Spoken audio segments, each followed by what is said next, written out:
Hey everyone, in this video I'd like to focus on something called posterior lateral breath. In our day-to-day lives, when we breathe by default, we tend to only breathe with about a third of our lung capacity. We really only breathe through the top of our chest, so we're not filling the middle and lower lobes of our lungs.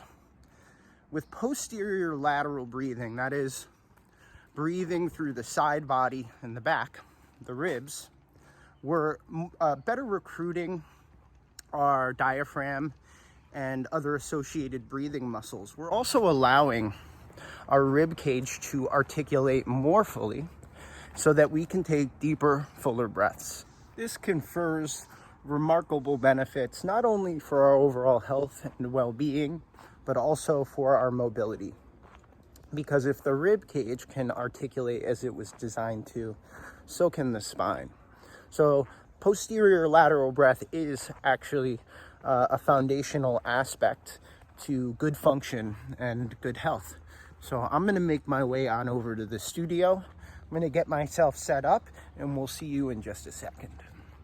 A really great way to get a feel for this deeper posterior lateral breathing is by taking a yoga strap or belt across your back at about bra line level, or if you're not a bra wearer, 2 to 4 inches from the crease of the armpits. You'll then take opposite loose ends of the strap and cross them in front of you in an X shape. Be mindful throughout this exercise to keep the elbows close to the side of the body and the arms at a right angle. Also be mindful to keep tension on the strap at all times. You want the strap wrapping snugly around the ribs and the back throughout this exercise. Work to stand in alignment for the duration of this exercise. This will allow you to take deeper, fuller breaths. Feet hip to shoulder width apart. An awareness of gentle connection in the intrinsic core, shoulders draw down the back, and eyes on the horizon. Once you're set up, all you're doing with this exercise is working to breathe as deeply and fully into all sides of the strap as possible. The strap is also there to give you additional feedback, to allow you to sense the ribs in the back body expanding out in all directions on the in-breath and contracting, returning on the out-breath. Since we're taking the time to work on our posterior lateral breathing in isolation, this can also be an excellent opportunity to option in nasal breath. As a former mouth breather, I could go on and on extolling the virtues and benefits of nasal breath, but I suppose that's a subject for another video. In the interest of being extra specific, we aren't excluding belly breath. That's happening too. It's just important to recognize that anatomically speaking, the lungs are located much closer to the back of the rib cage than the front. So if we're trying to get a feel for taking deeper, fuller breaths, it's also important to get a feel for allowing the rib cage to articulate with the breath as it was so brilliantly evolved to do.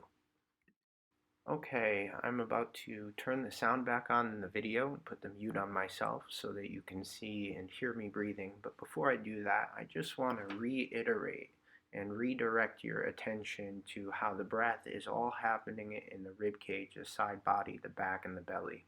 It's really not happening in the shoulders or the neck.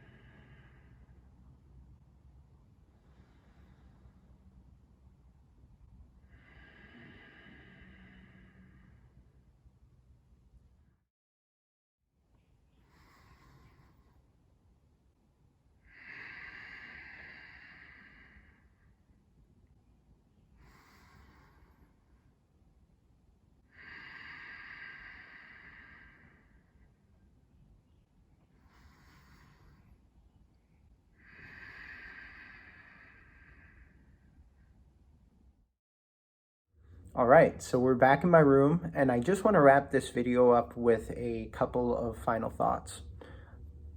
Retraining your breathing is a really subtle practice.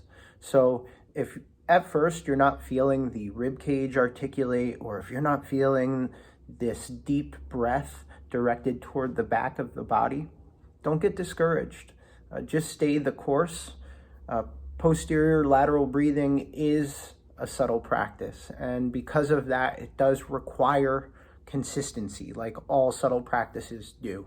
So I do recommend, while you're building an awareness of this style of breathing, doing this exercise every day, somewhere between 10 and 30 breaths.